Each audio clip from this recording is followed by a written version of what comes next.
আসসালামু আলাইকুম সুপ্রিয় দর্শক, চলে আসলাম বাংলাদেশ আবহাওয়া অফিস থেকে পাওয়া প্রতিদিনের মতো আগামীকাল 23 অক্টোবর 2025 বৃহস্পতিবারের খুবই গুরুত্বপূর্ণ মেঘ বৃষ্টি ও তাপ প্রবাহের আবহাওয়ার খবর নিয়ে। প্রিয় দর্শক, আজকের ভিডিওতে জানিয়ে দিব আগামীকাল 23 অক্টোবর 2025 বৃহস্পতিবারের 24 ঘন্টার আবহাওয়ার পূর্বাভাসে কি জানিয়েছেন আবহাওয়া অধিদপ্তর। আরও জানিয়ে দিব মেঘ বৃষ্টি স্যাটেলাইট ওয়েদার অবজারভেশন রাউটার অনুযায়ী কেমন থাকার সম্ভাবনা রয়েছে আগামীকাল বৃহস্পতিবার দেশের 8 বিভাগের 64 জেলার আবহাওয়া। তাই প্রিয় দর্শক, ঝটপট ভিডিওতে লাইক দিয়ে চ্যানেলটি সাবস্ক্রাইব করে পাশে থাকা বেল আইকনটি অন করে দিন পরবর্তী দিনের আবহাওয়ার আপডেট ভিডিও সবার আগে পেতে, এবং কমেন্ট করে জানিয়ে দিন আপনি বাংলাদেশের কোন জেলা থেকে আজকের আবহাওয়ার খবর দেখছেন এবং আজকে আপনার জেলার আবহাওয়া কেমন। দর্শক, এবার জানিয়ে দিচ্ছি এক নজরে। প্রিয় দর্শক, এই মুহূর্তে আবহাওয়া অধিদপ্তর জানিয়েছেন দক্ষিণ পশ্চিম বঙ্গোপসাগর ও তর সংলগ্ন এলাকায় সৃষ্ট লঘুচাপটি সুস্পষ্ট লঘুচাপে পরিণত হয়ে একই এলাকায় অবস্থান করছে এবং এটি ঘনীভূত হতে পারে এবং ঢাকা, খুলনা, বরিশাল, চট্টগ্রাম ও সিলেট বিভাগের দুই এক জায়গায়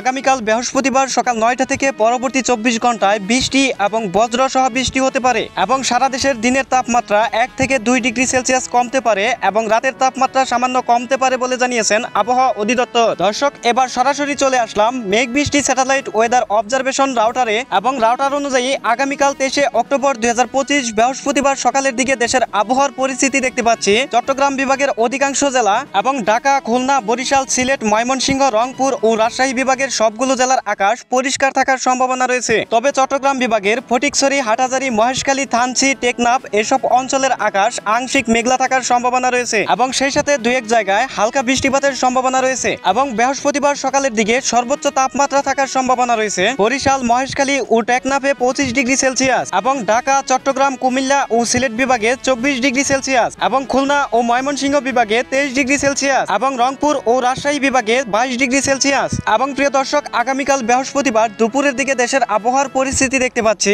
রংপুর, ময়মনসিংহ, সিলেট, ঢাকা, রাজশাহী, খুলনা ও বরিশাল বিভাগের আকাশ পরিষ্কার থাকার সম্ভাবনা রয়েছে। তবে প্রিয় দর্শক, বৃহস্পতিবার দুপুরের দিকে চট্টগ্রাম বিভাগের অধিকাংশ অঞ্চলের আকাশ আংশিক মেঘলা সহ হালকা থেকে মাঝারি ধরনের বৃষ্টি এবং বজ্র সহ বৃষ্টির সম্ভাবনা রয়েছে। এবং প্রিয় দর্শক, বৃহস্পতিবার দুপুরের দিকে ঢাকা ও রাজশাহী বিভাগে সর্বোচ্চ তাপমাত্রা থাকার সম্ভাবনা রয়েছে 34 ডিগ্রি সেলসিয়াস এবং খুলনা, বরিশাল, কুমিল্লা, সিলেট ও ময়মনসিংহে 32 ডিগ্রি সেলসিয়াস এবং রংপুর ও রাজশাহী বিভাগে 31 ডিগ্রি সেলসিয়াস। এবং প্রিয় দর্শক, বৃহস্পতিবার সন্ধ্যার দিকে দেশের আবহাওয়ার পরিস্থিতি দেখতে পাচ্ছি চট্টগ্রাম বিভাগের দুই এক জায়গায় আংশিক মেঘলা আকাশ সহ হালকা থেকে মাঝারি ধরনের বৃষ্টির সম্ভাবনা রয়েছে। এছাড়া দেশের বাকি যেসব জেলা রয়েছে সবগুলো জেলার আকাশ পরিষ্কার থাকার সম্ভাবনা রয়েছে এবং সন্ধ্যার দিকে সর্বোচ্চ তাপমাত্রা থাকার সম্ভাবনা রয়েছে ঢাকা বিভাগে 31 ডিগ্রি সেলসিয়াস এবং রাজশাহী, খুলনা, বরিশাল ও কুমিল্লায় 29 ডিগ্রি সেলসিয়াস এবং চট্টগ্রাম, সিলেট ও ময়মনসিংহে 28 ডিগ্রি সেলসিয়াস এবং প্রিয় দর্শক, সর্বনিম্ন তাপমাত্রা রংপুর বিভাগে 27 ডিগ্রি সেলসিয়াস। এবং প্রিয় দর্শক, আগামীকাল 23 অক্টোবর 2025 বৃহস্পতিবার মধ্যরাতের দিকে সারা দেশের সবকয়টি অঞ্চলের আকাশ পরিষ্কার থাকার সম্ভাবনা রয়েছে এবং প্রিয় দর্শক, বৃহস্পতিবার শেষ রাতের দিকেও দেশের সবকয়টি জেলার আকাশ পরিষ্কার থাকার সম্ভাবনা রয়েছে। তবে বরিশাল ও চট্টগ্রাম বিভাগের উপকূলবর্তী কিছু কিছু অঞ্চলের আকাশ আংশিক মেঘলা থাকতে পারে। প্রিয় দর্শক, এই ছিল আমার কাছে বাংলাদেশ আবহাওয়া অফিস এবং মেঘ বৃষ্টি স্যাটেলাইট ওয়েদার অবজারভেশন রাউটার অনুযায়ী আগামীকাল 23 অক্টোবর বৃহস্পতিবারের খুবই গুরুত্বপূর্ণ মেঘ বৃষ্টি ও তাপ প্রবাহের আবহাওয়ার আপডেট। দেখা হবে পরবর্তী ভিডিওতে। ভালো থাকুন, সুস্থ থাকুন, ধন্যবাদ।